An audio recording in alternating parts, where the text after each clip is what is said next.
Hi there, this is Charlie Destries, and I thought today I'd talk about business development and tell you a little bit about it, the difference between that and sales, and what some of the major goals are for someone involved in business development. Well, first of all, business development is kind of like fancy sales.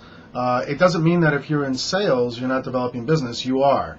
But it's usually specific goals in mind, like a particular geographic territory or a particular marketplace, and you're selling a product or a series of products that are ready-made for that market. Customer buys it, you ship it, and the company makes a profit. So sales really is developing one customer at a time in a particular market or geography. And I'm sure there's some variations on that, but business development's a little bit different in that you're taking that same concept where you're selling something that could be rather complex, maybe even unfinished, to a marketplace and looking for various channels of distribution as well as potential partnerships and collaborations and joint ventures, and maybe involved as well in the M&A activity out there, mergers and acquisitions. So business development is very interesting. I mean, first of all, on the Rolodex side of things, if you're in sales, of course, it's great to know people in a territory. If you're in business development, it's great to know people in a global market, people that you may have had contact with in Hong Kong or San Francisco or Paris. And so the Rolodex is very important as well. And you know, what's overdone with the Rolodex thing is that people say, oh, you have to have this great Rolodex to be in business development. Well, you know, I think you need to know people, and you need to know how to develop new networks of people. That, to me, is even more important. Yeah, it's great to know folks, but it's even more important to know how to ask who they know so that you can continue that networking. And so the Rolodex certainly is important, and then multiple channels of distribution. You're in business development, and you might be interested in setting up a OEM relationship. Well, what's that? Well, you have a product like a power supply. A good friend of mine, Steve Hamill, sells these power supplies that go inside an electronic device of some sort, like a computer. And the manufacturer makes the computer, buys the power supply from Steve's company. They install it into that device. It adds some value to that computer because of the power supply, and you have an OEM relationship. They keep buying it month after month after month. That's just another distribution channel, isn't it, where you find a customer who uses your product and ships it to many, many people around the world. And so that's one channel of distribution, business development.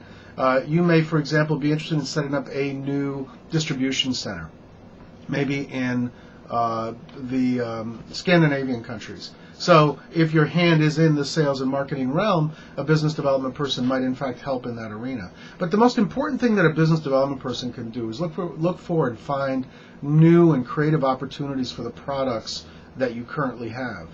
And that could mean, for example, if you are selling a particular hot reagent that may be very interesting in a particular diagnostic array, a kit of some sort, in bringing your company and that company together and understanding where the two could marry in terms of these products and create an even better product for the market.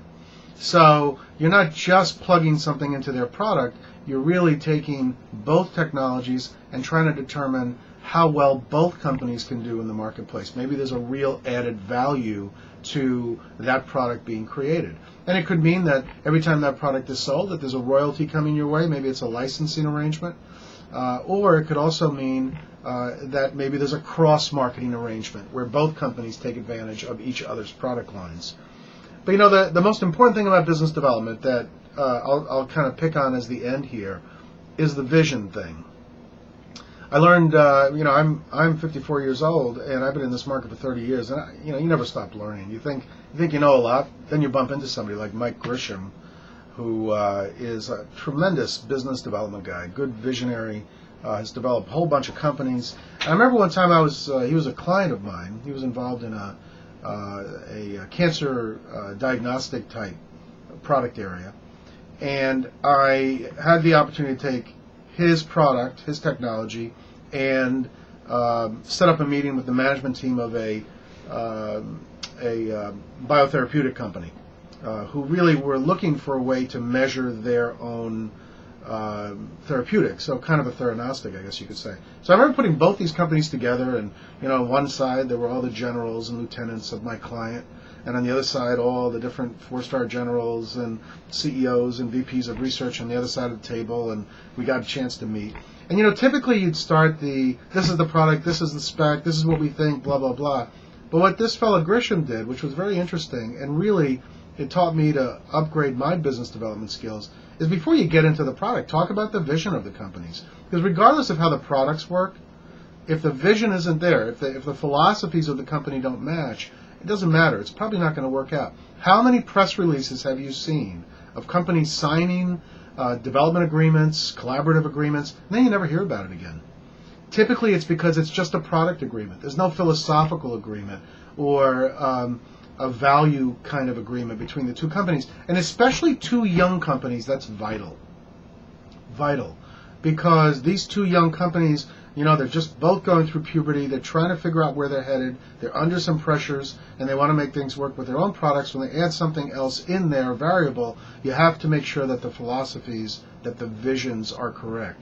So Grisham, before he started anything, and his product people were bursting at the seams with PowerPoints and specs and all this stuff, he said to this other CEO, look, let's talk at 50,000 feet here. What are you guys thinking? Where are you going? And then I'll tell you where I'm going. That's what he did. He created a vision. The visions really did mesh very well.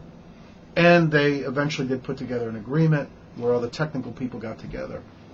So business development. It can be a lot of things. It's fancy sales.